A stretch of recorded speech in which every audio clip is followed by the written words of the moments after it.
കടലിനടിയിൽ സ്ഥിതി ചെയ്യുന്ന വിചിത്രമായ ഒരു ഗുഹയെക്കുറിച്ചാണ് നമ്മൾ ഇന്ന് അറിയാൻ പോകുന്നത്. ഈ ഒരു ഗുഹ സ്ഥിതി ചെയ്യുന്നത് ഫ്രാൻസിലാണ്. ഇത് പൊതുവെ അറിയപ്പെടുന്ന ഒരു പേരെന്ന് പറയുന്നത് കോസ്കർ കേവ് എന്നാണ്. ഈ ഒരു കേവിന്റെ പ്രത്യേകത നമ്മൾ പറഞ്ഞ പോലെ തന്നെ ഇത് കടലിനടിയിലാണ് സ്ഥിതി ചെയ്യുന്നത്. ഏകദേശം 37ഓളം മീറ്റർ, അതായത് 121 അടി താഴ്ചയിലാണ് ഈ ഒരു ഗുഹയിലോട്ട് കയറാനുള്ള എൻട്രൻസ് നമുക്ക് കാണാൻ സാധിക്കുന്നത്. ഇത് 1985ലാണ് ഈ ഒരു ഗുഹയുടെ എൻട്രൻസ് കണ്ടുപിടിക്കുന്നത്. അത് കണ്ടുപിടിച്ച വ്യക്തിയാണ് ഹെൻറി കോസ്കർ എന്ന് പറയുന്ന ഒരു പ്രൊഫഷണൽ ഡൈവറാണ്. ഓക്കെ, അപ്പോൾ ഇതിനുശേഷം 1990കളിലാണ് ഈ ഒരു ഗുഹയെക്കുറിച്ച് കൂടുതൽ കാര്യങ്ങൾ നമുക്ക് അറിയാൻ സാധിക്കുന്നത്. നമ്മൾ ഈ പറഞ്ഞ പോലെ തന്നെ കടലിനടിയിലോട്ട് ഏകദേശം 37 മീറ്റർ, അതായത് 121 അടി നമ്മൾ വന്നു കഴിയുമ്പോഴേക്കും ഈ ഒരു ഗുഹയുടെ എൻട്രൻസ് കാണാൻ സാധിക്കും. ഏകദേശം 574 അടി നമ്മൾ ഈ പറയുന്ന എൻട്രൻസ് ഭാഗത്ത് നിന്ന് നമ്മൾ സഞ്ചരിച്ച് വന്നെങ്കിൽ മാത്രമേ ഈ ഗുഹയുടെ പ്രധാനപ്പെട്ട ഭാഗങ്ങളിൽ നമുക്ക് എത്താൻ സാധിക്കുകയുള്ളൂ.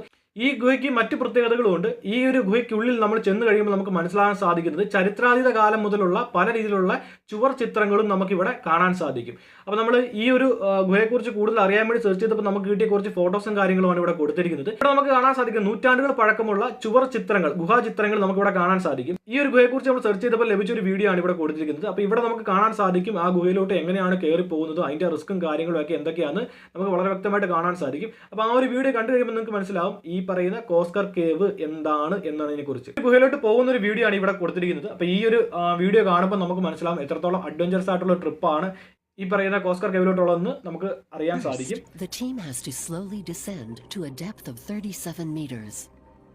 We're allowed 5 hours maximum underwater. Once we reach the door that secures the entrance, there are still 127 meters to go in an extremely dark and narrow inside of the umbilical cable. An additional difficulty is that you mustn't touch the bottom. A single touch of a flipper would be enough to trigger a cloud of sediment and completely blind the divers. On the other side, the cave comes into sight, lit up by the torches. The divers arrive in a vast chamber, a real geological jewel with its draperies, its stalactites in the shape of chandeliers, and its crystal clear water.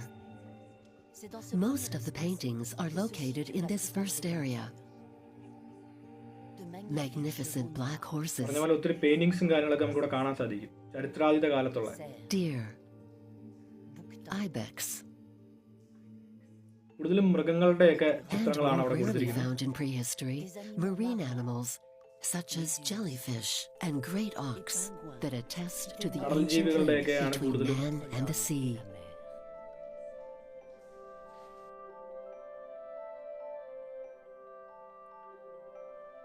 അപ്പോൾ ഇതാണ് കോസ്കർ cave എന്ന് പറയുന്നത്. നമ്മൾ ആ വീഡിയോയിൽ പറഞ്ഞിരിക്കുന്ന പോലെ തന്നെ 37 മീറ്റർ താഴെ വന്നതിന് ശേഷം 127 മീറ്റർ നമ്മൾ ആ ഒരു ടണലിലൂടെ പോകണം. ആ ഒരു ടണലിലൂടെ പോകുമ്പോൾ ഏറ്റവും പ്രധാനപ്പെട്ട വെല്ലുവിളി എന്ന് പറയുന്നത് നമ്മൾ നിലത്തോ കാര്യങ്ങളിലോ ഒന്നും ടച്ച് ചെയ്യാനൊന്നും പാടില്ല. അതിൽ ടച്ച് ചെയ്ത് കഴിഞ്ഞാൽ പിന്നെ നമ്മൾ അതിലെ ആ മണ്ണും കാര്യങ്ങളും എല്ലാം ഈ അടിഞ്ഞു കിടക്കുന്ന സാധനങ്ങളെല്ലാം കൂടെ കലങ്ങിക്കഴിഞ്ഞാൽ പിന്നെ വെള്ളം നമുക്കൊന്നും കാണാൻ പറ്റില്ല. ആ ഒരു രീതിയിൽ വേണം നമ്മൾ അതിലോട്ട് സഞ്ചരിക്കുക. അതിൽ എത്തിക്കഴിയുമ്പോൾ കാണുന്ന കാര്യങ്ങളാണിത്.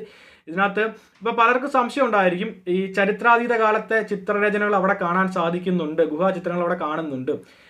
എന്തുകൊണ്ടാണ് നമ്മളിപ്പോൾ ഇത്രയും ഫെസിലിറ്റീസ് ഒക്കെ ഉള്ളത് കൊണ്ടാണ് ഈ ഒരു ഗുഹയിൽ ചെന്നത്? അന്നത്തെ കാലത്ത് ഇവർ എങ്ങനെ ഇതിനുള്ളിൽ ചെന്ന് ഈ പറയുന്ന ചിത്രങ്ങളും കാര്യങ്ങളൊക്കെ വരച്ചു, അല്ലെങ്കിൽ അവിടെ ആളുകൾ എങ്ങനെ എത്തിപ്പെട്ടു എന്ന ചോദ്യങ്ങൾ എല്ലാവർക്കും സ്വാഭാവികമായിട്ടും മനസ്സിൽ തോന്നാം. ഇതിനൊരൊറ്റ മറുപടിയേ ഉള്ളൂ, ആഗോളതാപനം. കാര്യം അന്നത്തെ കാലത്ത് ഈ പറയുന്ന ഗുഹയോ അല്ലെങ്കിൽ ഇതുമായി ബന്ധപ്പെട്ട ഇതിനുള്ളിലൊന്നും വെള്ളവും കാര്യങ്ങളും ഒന്നും ഇതുപോലെ ഉണ്ടായിരുന്നില്ല.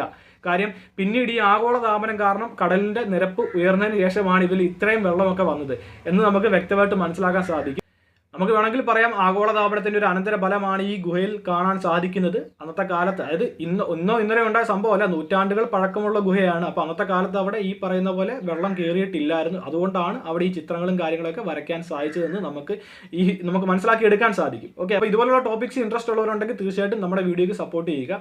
കൂടെ നമ്മൾ നമ്മുടെ എക്സാമും കാര്യങ്ങളും ഒക്കെ പോകുന്നതായിരിക്കും. അപ്പോൾ തുടർന്നും ഇതുപോലുള്ള ഇൻട്രസ്റ്റിംഗ് വീഡിയോസായിട്ട് വരുന്നതായിരിക്കും.